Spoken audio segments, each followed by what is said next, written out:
Hello everyone, स्वागत है आप सभी का स्टडी आईक्यू के इस इंफॉर्मेटिव प्लेटफॉर्म पर। मेरा नाम है अभिषेक और आज मैं बात करने वाला हूं बीपीएससी की और बीपीएससी के द्वारा कंडक्ट करवाए गए एग्जामिनेशंस की, सिविल सेवा परीक्षा की। बीपीएससी क्या है?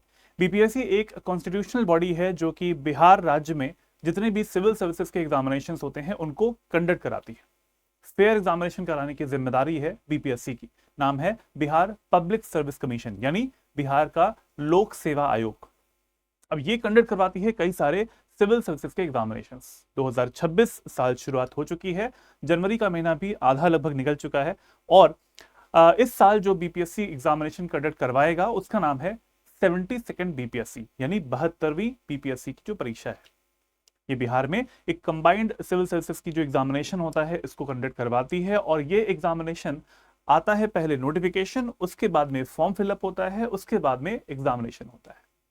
तो जो टेंटेटिव डेट्स हैं इसके अकॉर्डिंग 2026 में जो सिविल सेवा की परीक्षा होने वाली है वो होगी लगभग सितंबर अक्टूबर के समय पे, सितंबर के लास्ट में, जैसा कि 2025 में भी हुआ था। तो उस समय पे अगर हम ये देख पाए कि सितंबर के महीने में परीक्षा होने वाली है, प्रारंभिक परीक्षा, इसको हम लोग प्रीलिम्स स्टेज कहते हैं, जब एग्जामिनेशन की शुरुआत हो जाती है, तो उसके पहले करीबन करीबन जुलाई और अगस्त के टाइम तक या फिर जुलाई तक ही हम मान के चलें कि नोटिफिकेशन आ जाता है, उसके बाद में फॉर्म फिलिंग होती है। तो आप ये बात मान के चलें, ये बात बिल्कुल दिमाग में गांठ बांध लें कि इस साल जो परीक्षा होगी वो सितंबर महीने में होगी। अपने लिए जो एक कट ऑफ डेट है वो आप डिसाइड कर लें कि वो होने वाली है आपकी 72nd बीपीएससी की परीक्षा, वो होगी आपकी हमारे सितंबर के महीने में, सितंबर मंथ। उससे पहले जुलाई में नोटिफिकेशन आएगा, फॉर्म फिलअप होगा, उसके बाद में आपका प्रीलिम्स एग्जामिनेशन होगा। तो अब बात करते हैं इस एग्जामिनेशन के लिए, यानी 72nd बीपीएससी जो कि सिविल सेवा की परीक्षा है, इसके लिए क्या रिक्वायरमेंट्स होती हैं, क्या इसके लिए आवश्यकताएं हैं एस्पिरेंट से, चलिए जानते हैं। तो अगर आप देखें कि हम अगर एलिजिबिलिटी की बात करते हैं, यानी उसकी जो योग्यताएं हैं किसी भी कैंडिडेट की, चाहे वो मेल कैंडिडेट हो चाहे वो फीमेल कैंडिडेट हो, कोई भी हो, उसके लिए एजुकेशनल क्वालिफिकेशंस क्या होनी चाहिए और एज वाइज यानी उम्र की, आयु की जो क्वालिफिकेशंस हैं वो क्या होनी चाहिए। इसके लिए हमें जाना पड़ेगा 71st बीपीएससी यानी पिछले साल का जो एग्जामिनेशन हुआ था उसके नोटिफिकेशन के ऊपर। चलिए उसको देखते हैं। अगर आप इसको देखें तो बीपीएससी की जो वेबसाइट है, बीपीएससी की वेबसाइट bpsc.bihar.gov.in, ये है बीपीएससी की वेबसाइट का होम पेज। आप यहाँ पे भी जाके आराम से ये सब चीजें पढ़ सकते हैं, लेकिन इसी चीज को शॉर्ट में, क्रिस्प में मैं आपको इस वीडियो में बता रहा हूं। तो उसके लिए क्या करना है, उसके लिए आपको जाना है हमारे इस 71वीं बीपीएससी के नोटिफिकेशन के ऊपर। हम आ चुके हैं 71वीं बीपीएससी के नोटिफिकेशन पे। इस तरीके से आपको ये नोटिफिकेशन मिलेगा। अगर आप इसको ध्यान से पढ़ें तो यहां पे लिखा हुआ है एकीकृत कंबाइंड 71st संयुक्त प्रारंभिक प्रतियोगिता परीक्षा, यानी ये प्रीलिम्स स्टेज का एक नोटिफिकेशन है। अब होता क्या है, इसमें जितनी भी पोस्ट्स आती हैं डिपार्टमेंट्स की वो सारी इसमें लिखी रहती है। जैसे कि ये पिछले साल का है तो यहां पर जितने भी विभाग थे, जितने भी पद थे, पदों के नाम यहाँ पे लिखे हैं, जैसे कि अनुमंडल पदाधिकारी है, वरीय उप समाहर्ता है बिहार प्रशासनिक सेवा के लिए। इसके अलावा और भी कई सारी पोस्ट हैं, जैसे कि श्रम अधीक्षक हो गया, ईख पदाधिकारी, गन्ना उद्योग, हर तरफ आपको ये जो डिपार्टमेंट्स हैं यहाँ पे लिखे रहेंगे। पोस्ट की संख्या यहाँ पे लिखी रहेगी और रिजर्वेशन यानी जो आरक्षण होता है उसके अकॉर्डिंग आपको पोस्ट इस जगह पे लिखी रहेगी। अनारक्षित के लिए इतनी सीट्स हैं, आर्थिक रूप से कमजोर यानी ईडब्ल्यूएस वर्ग के लिए यहाँ पे 10 सीट्स हैं। इस तरीके से सारी सीट्स की संख्या लिखी रहती है नोटिफिकेशन में, जो कि इस साल के करीबन 7वें महीने तक ये नोटिफिकेशन आ जाना चाहिए। अब इसी के आगे की तरफ आप देखोगे कुल पदों की संख्या लिखी रहती है। अब ये मैं नहीं बता सकता अभी, क्योंकि अभी नोटिफिकेशन आया नहीं है कि इस साल की जो परीक्षा है उसमें जो पोस्ट हैं डिपार्टमेंट्स की वो कौन सी पोस्ट रहने वाली हैं और उसके बाद में कितनी पोस्ट रहने वाली, कौन सी और कितनी पोस्ट, ये नोटिफिकेशन के बाद में पता चलेगा। अब साथ साथ यहाँ पर कुल पदों की संख्या भी तभी पता चलने वाली है। एक और चीज यहाँ से पता चलती है नोटिफिकेशन से, वो है उस एग्जामिनेशन में को क्वालिफाई करके अगर आप अधिकारी बनना चाहते हैं उस डिपार्टमेंट में, तो क्या होता है यहाँ पर एज, न्यूनतम एज क्या है, न्यूनतम उम्र कितनी है, वो यहाँ पे लिखी हुई है। तो अगर आप ध्यान से फिर से देखेंगे इस जगह पे ध्यान से, तो जितनी भी पोस्ट हैं उन सबके लिए जो भी एज है, you can see the age here, कितनी है, 22 वर्ष, 22 वर्ष, 22, 22, और कुछ पोस्ट ऐसी भी होती हैं जहां पर आपको 21 वर्ष यानी 21 ईयर्स की एज भी मिनिमम क्राइटेरिया होता है। तो योग्यता का क्या हो गया, एज वाइज वाले में 21 और 22 वर्ष, कुछ पोस्ट के लिए 21 होता है, कुछ पोस्ट के लिए 22 साल जो है वो न्यूनतम एज होती है। तो चलिए यहां पे इसको फिलअप कर लेते हैं कि हमारी जो एज होनी चाहिए वो होनी चाहिए यहां पर 21 या फिर 22 साल। कुछ पोस्ट के लिए 21 है, कुछ पोस्ट के लिए 22 है मिनिमम एज। इसकी बात हमने यहां पे कर ली। अब आते हैं शिक्षा पे, यानी आपकी एजुकेशनल क्वालिफिकेशंस क्या होनी चाहिए। तो वो सब भी दिया हुआ है हमारे नोटिफिकेशन में, सब कुछ दिया रहता है। देखिए अब थोड़ा सा इसी पीडीएफ में हम नीचे की तरफ आते हैं, थोड़ा सा आप स्क्रॉल करेंगे तो आपको ये सारे पोस्ट मिल जाएंगी, टोटल पोस्ट के साथ में हर टोटल नंबर ऑफ पोस्ट हैं, कौन से डिपार्टमेंट्स में है, कौन सी एज होती है, ये सारी चीजें पता लगी। अब इसी के नीचे आपको यहां पर मिलता है शैक्षणिक योग्यता, यानी शैक्षिक योग्यता, एजुकेशनल क्वालिफिकेशंस। तो यहां पर आप देख पाएंगे जो पिछले साल की परीक्षा थी वो इस साल भी सेम ही क्वालिफिकेशंस आएंगी। यहां पर आपको दिख रहा होगा मान्यता प्राप्त विश्वविद्यालय से स्नातक अथवा समतुल्य परीक्षा में उत्तीर्ण होना अनिवार्य है। यानी अगर आप किसी भी ऐसी यूनिवर्सिटी से क्वालिफाइड है जो कि गवर्नमेंट अप्रूव्ड है, मान्यता प्राप्त है विश्वविद्यालय से, यूनिवर्सिटी से, आपको ग्रेजुएशन करना आना चाहिए, ग्रेजुएशन किया हो या फिर आपने इक्विवेलेंट कोई डिग्री हासिल करी हो, समतुल्य यानी इक्विवेलेंट कोई डिग्री हासिल करी हो, परीक्षा उत्तीर्ण करी हो। तो यहां पर बात आ जाती है अब एजुकेशनल क्वालिफिकेशंस की, दैट इज द ग्रेजुएशन। आपका ग्रेजुएशन कंप्लीट होना चाहिए, कंप्लीट होना चाहिए, मैंने वर्ड यूज किया है कंप्लीट होना चाहिए। ये ध्यान देने वाली बात यहां पे आ जाती है, एजुकेशनल क्वालिफिकेशन ग्रेजुएशन, ठीक है, किसी मान्यता प्राप्त विश्वविद्यालय से आपने ये किया होना चाहिए। इसके अलावा भी बहुत सारी चीजें हैं, बहुत सारी चीजें यहाँ पे लिखी हैं, जैसे वित्तीय प्रशासनिक पदाधिकारी एवं समकक्ष परीक्षा के लिए आपका किसी मान्यता प्राप्त विश्वविद्यालय से इन 4 सब्जेक्ट्स में, वाणिज्य, अर्थशास्त्र, गणित या सांख्यिकी, स्टैटिस्टिक्स में किसी एक विषय में स्नातक की डिग्री प्राप्त होना अनिवार्य होता है। ये एक पोस्ट का नाम हो जाता है। ये होगी आपकी जो एलिजिबिलिटी है एजुकेशन वाली। अब इसके बाद में आते हैं कई सारे ऐसे ही कंडीशंस यहाँ पे मिल जाती हैं कि आरक्षण वाली, रिजर्वेशन वाली। तो बिहार में रिजर्वेशन अच्छा खासा आपको मिल जाने वाला है अगर आप एससी कैटेगरी से हैं, एसटी कैटेगरी से हैं, पिछड़े वर्ग से बिलोंग करते हैं या फिर ईडब्ल्यूएस से, ठीक है। तो इन सब के बारे में आपको डिटेल्स हमारे नोटिफिकेशन में मिल जाती है। आप थोड़ा सा नीचे जाएंगे और यहाँ पर आरक्षण की कोटि देखेंगे, अगर कैटेगरीज देखेंगे तो अनारक्षित अनरिजर्व्ड के लिए जो कोटि कोड है वो 01 आता है, इट मींस आपको कोई भी रिजर्वेशन नहीं मिलेगा एग्जामिनेशन में।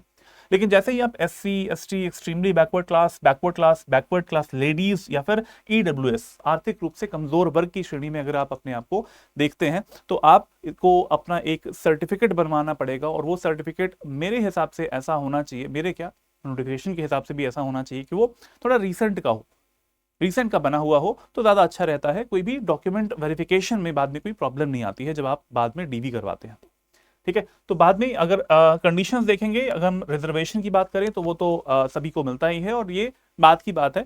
The basic eligibility criteria is education which is graduation, यानी स्नातक होना चाहिए। मैं यहाँ पे लिख दे रहा हूँ, स्नातक की परीक्षा आपने उत्तीर्ण करी हो, ये आवश्यक होता है, और साथ साथ 21 से 22 साल की उम्र आपकी होनी चाहिए। अब आते हैं हम लोग एग्जाम के पैटर्न पे, यानी जो परीक्षा का स्वरूप होता है। 3 प्रकार के हमारे यहाँ पर एग्जामिनेशन आपको मिलते हैं। जो पहला एग्जामिनेशन होता है, जो फर्स्ट लेयर होती है, वो एक तरीके से छटनी करनी होती है।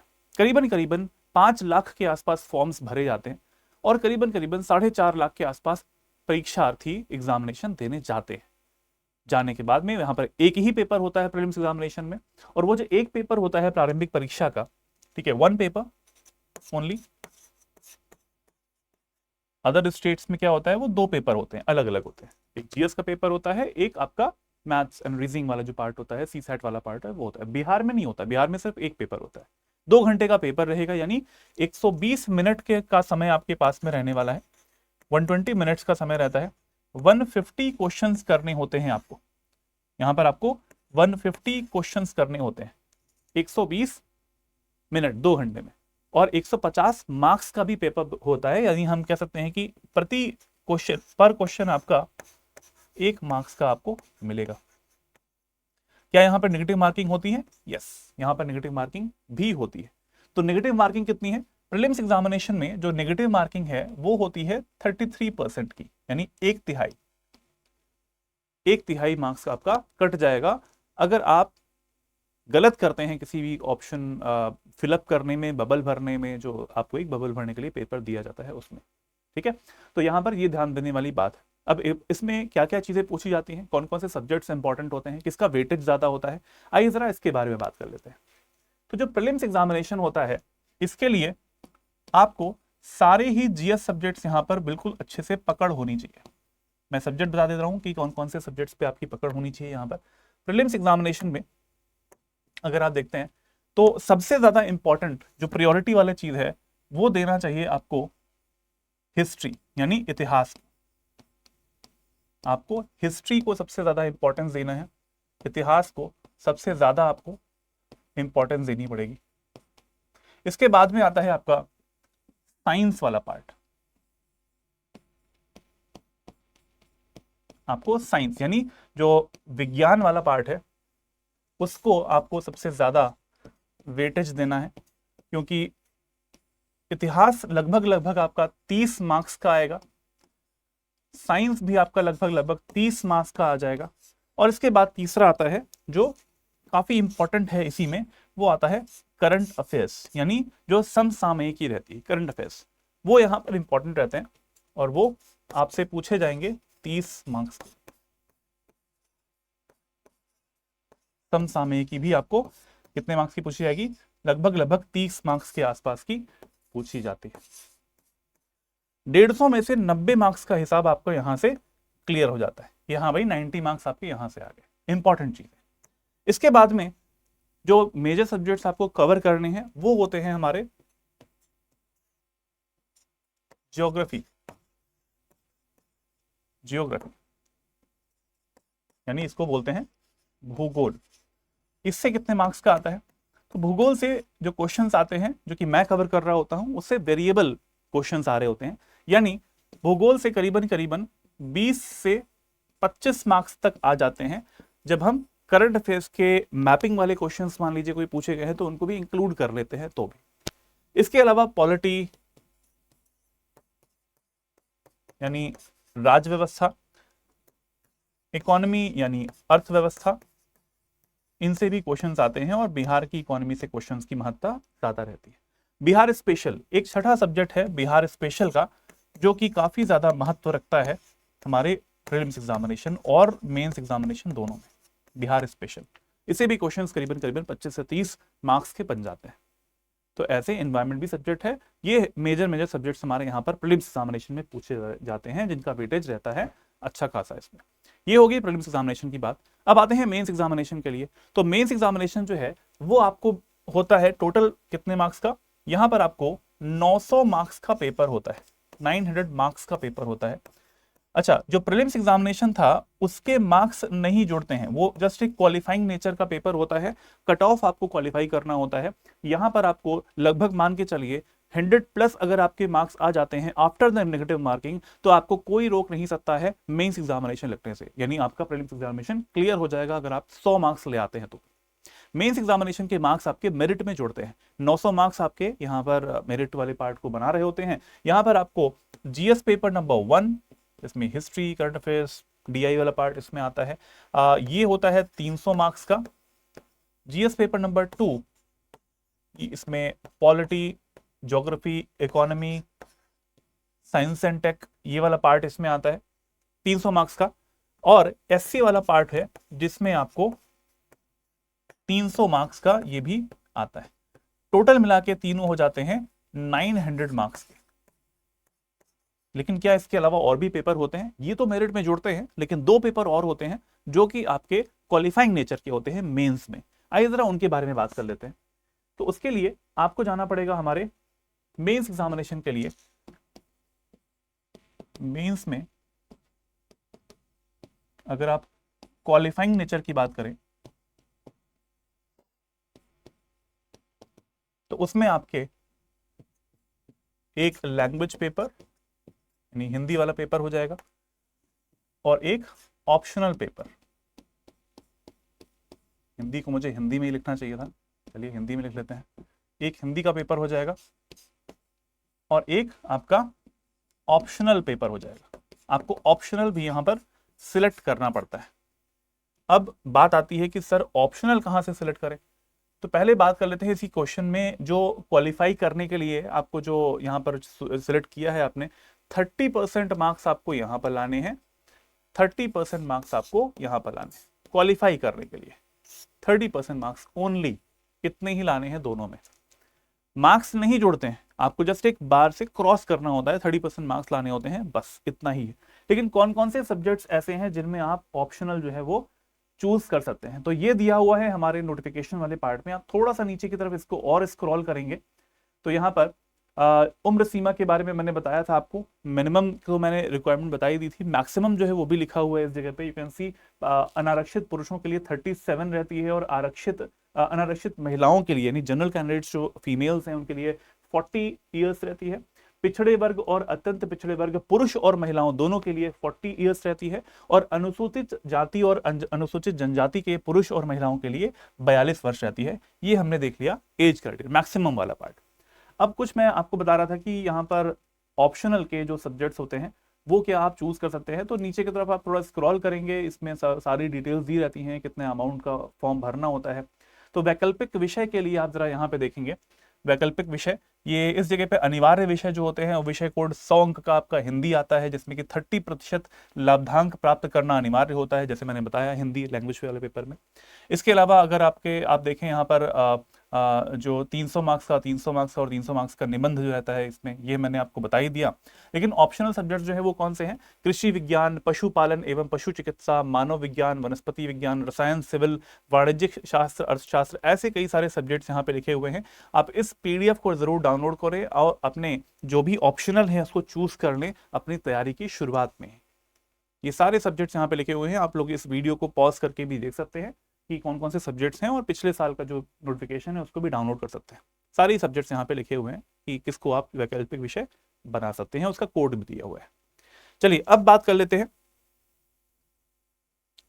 हैं, यहाँ पर हमारे नेक्स्ट जो पार्ट है उसी की, यानी मेंस वाले पार्ट की हमने बात कर ली है कि मेंस में कौन कौन से सब्जेक्ट्स यहाँ पे कवर होते हैं, एसए वाला पार्ट कवर होता है। नेक्स्ट आते हैं हम लोग थर्ड स्टेज की, मेंस के बाद में आती है थर्ड स्टेज, वो है इंटरव्यू स्टेज, जिसको हम लोग बोलते हैं साक्षात्कार। वहां पर आपका जो कंडक्ट होता है, आपकी जो पर्सनालिटी है वो चेक होता है, और इसको हम लोग पर्सनालिटी टेस्ट भी बोलते हैं। अच्छा, यहाँ पर साक्षात्कार जो होता है वो होता है 120 नंबर का, 120 मार्क्स का होता है। यानी अब हम कह सकते हैं कि जो मेरिट है वो कितने में बनती है, मेरिट बनती है किसी भी कैंडिडेट की, चाहे वो मेल हो फीमेल हो, 900 प्लस 120, यानी अगर आप टोटल मिला के देखोगे 900 प्लस 120 तो वो हो जाता है आपका 1020 मार्क्स। तो 1020 मार्क्स में आपकी जो मेरिट है वो बनती है, और आपका जो सिलेक्शन है उस पर निर्धारित होता है मार्क्स पे। तो आपको मेंस बहुत अच्छे 900 मार्क्स में जितना आप खींच ले जाते हैं, इंटरव्यू वाले कैंडिडेट्स जो होते हैं उनमें अगर आपके थोड़े मार्क्स कम भी हो जाए तब भी आपकी पोस्ट तो आपको मिल ही जाएगी। तो ये इस वीडियो का पर्पस था। इस वीडियो में मैंने बताया आपको कि उम्र की जो सीमा होती है वो कितनी हो सकती है, योग्यता क्या होती है, एजुकेशनल क्वालिफिकेशंस क्या होती हैं, बीपीएससी क्या होता है, और इसकी जो एग्जाम पैटर्न होता है वो क्या होता है। इस साल 72nd बीपीएससी के लिए जो नोटिफिकेशन आने वाला है वो जुलाई तक आ जाएगा, और इसके अलावा अगर आपका जो एग्जामिनेशन है प्रीलिम्स का जो फर्स्ट स्टेज होती है वो लगभग सितंबर महीने में निर्धारित करी गई थी। इसके लिए अगर आपको तैयारी करनी है स्टेट पीसीएस की एग्जामिनेशन की, यानी 72वीं बीपीएससी की, तो स्टडी आईक्यू की तरफ से हमारे जो कोर्सेज हैं उनको आप ऑप्ट कर सकते हैं। हमारा जो फाउंडेशन का कोर्स है उसका नाम है आरंभ 17.0, जो कि इस टाइम पर इसमें एडमिशन चल रहा है। और आज बहुत ही इंपॉर्टेंट दिन भी है, क्योंकि आज हमारा, अगर आप देखें तो आज हमारे वेबसाइट को अगर आप जाके विजिट करते हैं studyIQ.com, ये इसका होम पेज है studyIQ.com। थोड़ा सा नीचे जाते हैं यहाँ पर तो स्टेट पीसीएस के आइकन को अगर आप क्लिक करेंगे, बिहार पर अगर आप क्लिक करेंगे तो यहाँ पर पहला जो आइकन आता है वो होता है हमारे फाउंडेशन बैच का, जो कि बिहार के पीसीएस की तैयारी करवाने के लिए सबसे इंपॉर्टेंट है। यहाँ पे क्लिक कर सकते हैं, और आज चल रही है स्टेट पीसीएस के एग्जामिनेशन की तैयारी करवाने के लिए जो कोर्स लाया जाता है, इसके लिए मैक्सिमम डिस्काउंट की सेल, नाम है इस सेल का स्टेप इनटू द सक्सेस। आपकी सक्सेस दिलवाने वाली है, और 50% का डिस्काउंट है हमारे इस कोर्स पर। अगर आप देखते हैं तो यहाँ पर 2 प्रकार के बैचेस मिलेंगे आपको, एक मिलता है गोल्ड बैच और दूसरा मिलता है प्लैटिनम बैच। गोल्ड बैच और प्लैटिनम बैच दोनों की वैलिडिटी में डिफरेंस है, इसकी 2 साल की है, इसकी 4 साल की मिल रही है। अगर आपको परचेज करना है इससे पहले आप जरूर से जरूर डाउनलोड करके करें इसका ब्रोशर, और ब्रोशर पूरा पढ़ें और अपनी रिक्वायरमेंट्स को समझें कि आपके लिए कौन सा बैच ज्यादा अच्छा रहेगा, गोल्ड बैच या फिर प्लैटिनम बैच। इसके लिए अधिक जानकारी के लिए एक नंबर नीचे दिया हुआ है 9289996924। इस वीडियो के नीचे भी आप यहाँ पे देख पा रहे होंगे 9289996924 इज द नंबर। आप इस नंबर पे कॉल कर सकते हैं फॉर एक्स्ट्रा इन्फॉर्मेशन। इसको परचेज करने के लिए बाय नाउ करना पड़ेगा आपको, और यहाँ पर आपको इंटर कूपन कोड करना पड़ेगा, जो कि मेरा कोड है AKS लाइव। वो भी आप यहाँ पे देख पा रहे होंगे, AKS लाइव लिखा हुआ है।